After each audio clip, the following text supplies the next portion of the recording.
S. ರಾಜ್ಯದಲ್ಲಿ CM ಕುರ್ಚಿ ಖಾಲಿ ಇಲ್ಲ, ಆದರೂ ಸಿಎಂ ಸ್ಥಾನದ ಬಗ್ಗೆ ಚರ್ಚೆ ಮಾತ್ರ ನಿಲ್ತಾ ಇಲ್ಲ. ನಿನ್ನೆ ಆರ್.ವಿ. ದೇಶಪಾಂಡೆ ಸಿಎಂ ಆಗೋ ಕನಸನ್ನ ಹರಿಬಿಟ್ರು, ಈಗ ಚರ್ಚೆಗೆ ಗ್ರಾಸವಾಯಿತು. ನನಗೂ ಕೂಡ ಸಿಎಂ ಆಗೋ ಆಸೆ ಇದೆ, ಇದರಲ್ಲಿ ತಪ್ಪೇನಿದೆ ಅಂತ ಸಚಿವ ಜಮೀರ್ ಅಹಮದ್ ಪ್ರಶ್ನಿಸಿದ್ದಾರೆ. ನಮ್ಮಲ್ಲಿ ಸಿಎಂ ಕುರ್ಚಿ ಖಾಲಿ ಇಲ್ಲ ಅಂತಲೂ ಹೇಳಿದ್ದಾರೆ. ಇನ್ನು ಸಿಎಂ ಆಗೋ ಹಗಲು ಕನಸು ಕಾಣಬೇಡಿ ಅಂತ ಆರ್.ವಿ. ದೇಶಪಾಂಡೆಗೆ ಸಚಿವ ಎಂ.ಬಿ. ಪಾಟೀಲ್ ಕಿವಿಮಾತು ಹೇಳಿದ್ದಾರೆ. ಸಿದ್ದರಾಮಯ್ಯ ಸಿಎಂ ಆಗಿದ್ದಾರೆ, ಅವರೇ ಮುಂದುವರಿತಾರೆ ಅಂತ ಡಿಸಿಎಂ ಕೂಡ ಹೇಳಿದ್ದಾರೆ. ಯಾರಿಗ ಆಸೆ ಇರಲ್ಲ ಹೇಳಿ, ಏನಾಗಿದೆ ಆಸೆ ಇರ್ತದಿಲ್ಲ ಅವ್ರಿಗೆ. ನಮ್ಮಲ್ಲಿ ಮುಖ್ಯಮಂತ್ರಿ ಕುರ್ಚಿ ಖಾಲಿ ಇಲ್ಲ ಸದ್ಯಕ್ಕೆ. ಮುಖ್ಯಮಂತ್ರಿಗಳು ಈಗ ಶಕ್ತಿಶಾಲಿ ಆಗಿದ್ದಾರೆ, ಇನ್ನಷ್ಟು ಶಕ್ತಿಶಾಲಿಯಾಗಿ ಅವ್ರು ಹೊರಮ್ತಾರೆ. ಮಲ್ಲಿಕಾರ್ಜುನ್ ಖರ್ಗೆ ಅವರು AICC ಅಧ್ಯಕ್ಷರು, ಅಂತದ್ದು ಯಾವುದು ಕೂಡ ಇಲ್ಲ. ಆರ್.ವಿ. ದೇಶಪಾಂಡೆ ಅವರು ಸುಮ್ಮನೆ ಕ್ಯಾರೆ ಮಾತಾಡಿದ್ರು, ಯಾಕೆ ಸುಮ್ಮನೆ ಆ ಪ್ರಶ್ನೆನೇ ಬರೋದಲ್ಲ. ಬಹಳ ಸ್ಪಷ್ಟವಾಗಿ ಹೇಳ್ತೀನಿ, ನೀವು ಹಗಲು ಕನಸು ಕಾಣಕ್ ಹೋಗಬೇಡಿ. ಚೀಫ್ ಮಿನಿಸ್ಟರ್ ಪೋಸ್ಟ್ ಖಾಲಿ ಇಲ್ಲ, ಅವ್ರು ಹಿರಿಯರಿಗೆ ಏನು ಗೌರವ ಕೊಡಬೇಕು ಕೊಡೋಣ. ಯಾವ ಕಾರಣಕ್ಕೂ ಚೀಫ್ ಇದು ಯಾವ್ದು 1947 ಸ್ಟೇಟ್ಮೆಂಟ್? ಖಾಲಿ ಇಲ್ಲ, ಖಾಲಿ ಇಲ್ಲ, ಖಾಲಿ ಇಲ್ಲ, ಕ್ಯಾಶುಯಲ್ ಮಾತನ್ನ ಖಾಲಿ ಇಲ್ಲ ಅಂದಮೇಲೆ ಅವರೇ ಇರ್ತಾರೆ ಅಂತೇನು ಮಣತಿನ ಕೇಳ್ತಾ ಇರ್ತೀರಾ ಎಲ್ಲರೂ ಬೆಳಗ್ಗೆಯಿಂದ ರಾತ್ರಿವರೆಗೆ? ಅವಶ್ಯಕತೆ ಏನಿದೆ? ನಿಮ್ಮ ತಲೆನಲ್ಲಿ ಏನು ಬ್ರೈನ್ಗಳು ಇದೆಯೋ, ಸತ್ತೋಗಿವೆಯೋ, ಸ್ಟಾಪ್ ಆಗ್ಬಿಟ್ಟಿದೆಯೋ, ಅರ್ಧ ಬ್ರೈನ್ ಏನಾದ್ರು ಡ್ಯಾಮೇಜ್ ಆಗ್ಬಿಟ್ಟಿದೆಯೋ ಅಂತ ನಂಗೆ ಡೌಟಪ್ಪ. ಖಾಲಿ ಇಲ್ಲ ಅಂತೆಲ್ಲ ಬರೀ ಮಾತಿದ್ರೆ ಖಾಲಿ ಇಲ್ಲ ಇಲ್ಲದೆ ಇರ್ಬೋದು, ನಮಗೇನು ಗೊತ್ತು. ಆಮೇಲೆ ದೇಶಪಾಂಡೆ ಅದೇನು ಅಷ್ಟೇ, ದೇಶಪಾಂಡೆ ಸುಮ್ಮನೆ ಕ್ಯಾಶುವಲ್ ಆಗಿ ಬಿಟ್ಟಿರ್ತಾರೆ, ನಾನು ಇರ್ತೀನಪ್ಪ, ಬಿಟ್ಕೊಟ್ರೆ ಬರ್ತೀನಿ ಅಂತಂದಿರ್ತಾರೆ. ಅದೇನು 1000 ಜನ ಹೇಳ್ಬೋದು ಅದನ್ನು, ಹೇಳಕ್ಕೆ. ಲೋಕಸಭಾ ಚುನಾವಣೆಯಲ್ಲಿ ಬೆಂಗಳೂರು ಸೆಂಟ್ರಲ್ ಕ್ಷೇತ್ರವನ್ನು ಕಾಂಗ್ರೆಸ್ ಕಳೆದುಕೊಂಡಿದ್ದರೆ ಮುಖ್ಯಮಂತ್ರಿಗಳು ಇವತ್ತು ಜ್ಞಾಪಿಸ್ಕೊಂಡ್ರಂತೆ. ಶಿವಾಜಿನಗರದಲ್ಲಿ ಸೂಪರ್ ಸ್ಪೆಷಾಲಿಟಿ ಆಸ್ಪತ್ರೆ ಉದ್ಘಾಟಿಸಿದಾಗ ಅಲ್ಲಿ ಮಾತಾಡಿ, ನೀವೆಲ್ಲ ಫುಲ್ ಸಪೋರ್ಟ್ ಕೊಟ್ರಿ, ಆದರೆ ಬೇರೆಯವರು ಕೊಡಲಿಲ್ಲ.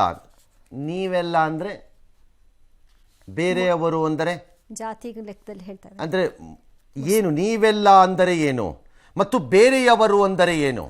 ಯಾರು ಬೇರೆಯವರು ನಿಮಗೆ? ನಿಮ್ಮವರು ಯಾರು? Let the chief minister answer this. ನಿಮ್ಮವರು ಯಾರು ಮತ್ತು ಬೇರೆಯವರು ಯಾರು? ಗೊತ್ತಿಲ್ಲ. ಶಿವಾಜಿನಗರದಲ್ಲಿ ಅದು ಸೋತ್ವಿ, ನೀವೆಲ್ಲ ಸಾಮಾಜಿಕ ನ್ಯಾಯದ ಪರ ಇರೋರು, ಪಟ್ಟಭದ್ರ ಹಿತಾಸಕ್ತಿ ಪರ ಉಳ್ಳವರು, ನಮಗೆ ಮತ ಹಾಕದಿದ್ರೂ ಪರವಾಗಿಲ್ಲ, ನಾವು ಅವರಿಗೆ ಗ್ಯಾರಂಟಿ ಯೋಜನೆ ಕೊಡ್ತೇವೆ. ನಿಮ್ಮನ್ನೇ ದುಡ್ಡೇನು ಕೊಡ್ತಿಲ್ಲ. ನಿಮ್ಮನ್ನು ಮುಖ್ಯಮಂತ್ರಿ ಮಾಡಿದ್ದಿದ್ದು ನಿಮಗೆ ಮತ ಹಾಕಿದವರಿಗೆ ನೀವು ಲಾಭ ಮಾಡಿಕೊಡಿ ಅನ್ನಕ್ಕಲ್ಲ, ನಿಮ್ಮನ್ನು ರಾಜ್ಯದ ಮುಖ್ಯಮಂತ್ರಿ ಮಾಡಿರೋದು ನಿಮ್ಮನ್ನು. In fact this is A serious statement. ಇದು ಧರ್ಮಕ್ಕೆ ಕೊಡ್ತಿಲ್ಲ ನೀವೇನಿಲ್ಲೇ. ಆಲ್ ರೈಟ್, ನೀವು ಇದನ್ನು ಹೇಳ್ಬೋದು ಅಂದರೆ ನಾಳೆ ಇನ್ಯಾರು ಒಬ್ರು ಇನ್ನೊಂದು ಹೇಳ್ಬೋದಾ? ನಮಗೆ ನಿಮ್ಮ ಪಕ್ಷ ಇಷ್ಟ ಇಲ್ಲ, ಹಂಗಾಗಿ ನೀವು ಅಧಿಕಾರದಲ್ಲಿರೋವರೆಗೂ ನಾವು ಟ್ಯಾಕ್ಸ್ ಕಟ್ಟೋದು ಬೇಡ ಅಂತ ನೀವು ಗ್ಯಾರಂಟಿಗೆ ಹೇಳ್ತಿದ್ದೀರಲ್ಲ.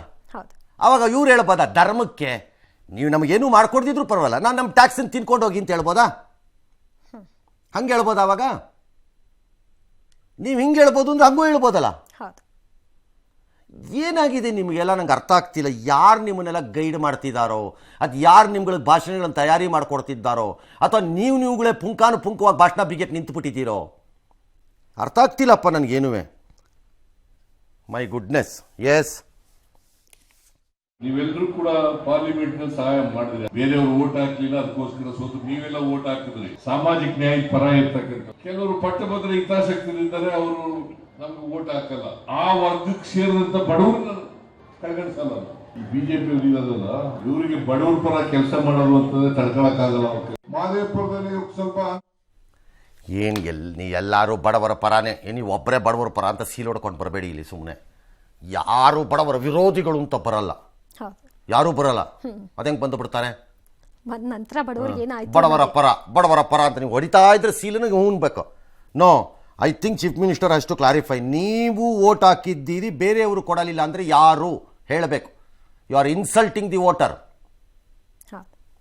You cannot insult the voters. You have to respect their ಜಡ್ಜ್ಮೆಂಟನ್ನು ನೀವು ರೆಸ್ಪೆಕ್ಟ್ ಮಾಡಬೇಕು. ಅದಕ್ಕೆ ಧರ್ಮದ ರೀತಿ ಹಾಕ್ತಿದ್ದವ್ರಿಗೂ ಕೊಡ್ತೀವಿ ಏನಕ್ಕೆ? ನಿಮ್ಮ ಮನೇದಲ್ಲ ಅದು, ನಿಮ್ಮ ಮನೇದಲ್ಲ ಅದು. ಎಸ್.